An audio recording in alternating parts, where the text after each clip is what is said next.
ആലപ്പുഴ പുന്നമട രാജീവ് ജെട്ടിയിൽ 3 അംഗ സംഘം സഞ്ചരിച്ച കാർ കനാലിലേക്ക് മറിഞ്ഞ് ഒരാൾ മരിച്ചു. തത്തമ്പള്ളി സ്വദേശി ബിജോയ് ആന്റണിയാണ് മരിച്ചത്. ശരണ്യ സ്നേഹജൻ വിവരങ്ങളുമായി. ശരണ്യ, എങ്ങനെയാണ് അപകടമുണ്ടായത്?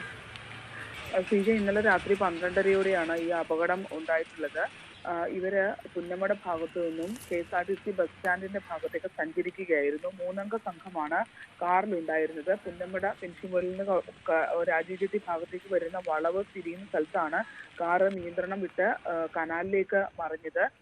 തുടർന്ന് കാറിന്റെ മുൻഭാഗം മുഴുവൻ വെള്ളത്തിൽ മുങ്ങിയ നിലയിൽ ആണ് ഉണ്ടായിരുന്നത്. ഇതിനകത്ത് ഉണ്ടായിരുന്ന ബിജോയ് ആന്റണി എന്ന തത്തമ്പള്ളി സ്വദേശിയായ 31-കാരനാണ് മരണപ്പെട്ടത്. ഈ കാറിലുണ്ടായിരുന്ന ബിജോയുടെ കൂടെ സുഹൃത്തുക്കളായ 2 പേർ, ടിജുവും ലിജുവും, അവർ 2 പേർ കൂടെ ഉണ്ടായിരുന്നു. ഇവർ 2 പേരും കാർ ഡോർ തുറന്ന് പുറത്തേക്ക് നീന്തി ഇറങ്ങി പുറത്തേക്കെത്തി നാട്ടുകാരെ വിവരം അറിയിച്ചപ്പോഴാണ് ഈ സംഭവം ആളുകൾ അറിയുന്നത്. തുടർന്ന് ഫയർഫോഴ്സ് എത്തി. തൊട്ടടുത്ത് തന്നെ ഫയർഫോഴ്സ് സ്റ്റേഷൻ ഉണ്ടായിരുന്നു. ഫയർഫോഴ്സ് എത്തി ഈ ബിജോയിയെ പുറത്തെടുത്തുവെങ്കിലും മരണപ്പെട്ടിരുന്നു.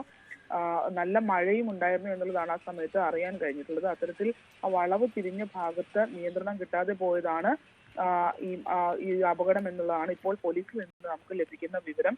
ഒരു ഭക്ഷണം കഴിക്കുന്നതിനായി KSRTC ബസ് സ്റ്റാൻഡിന്റെ ഭാഗത്തേക്ക് പോവുകയായിരുന്നു. സുജ.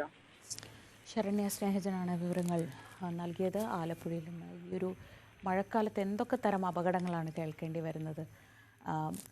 ഇത് ഇപ്പോൾ ആലപ്പുഴക്കാർ തന്നെയാണ്, അവർക്കറിയാത്ത സ്ഥലമല്ല. പക്ഷേ വളവിൽ നിയന്ത്രണം വിട്ടാണ് കാർ കനാലിലേക്ക് പതിച്ചത്.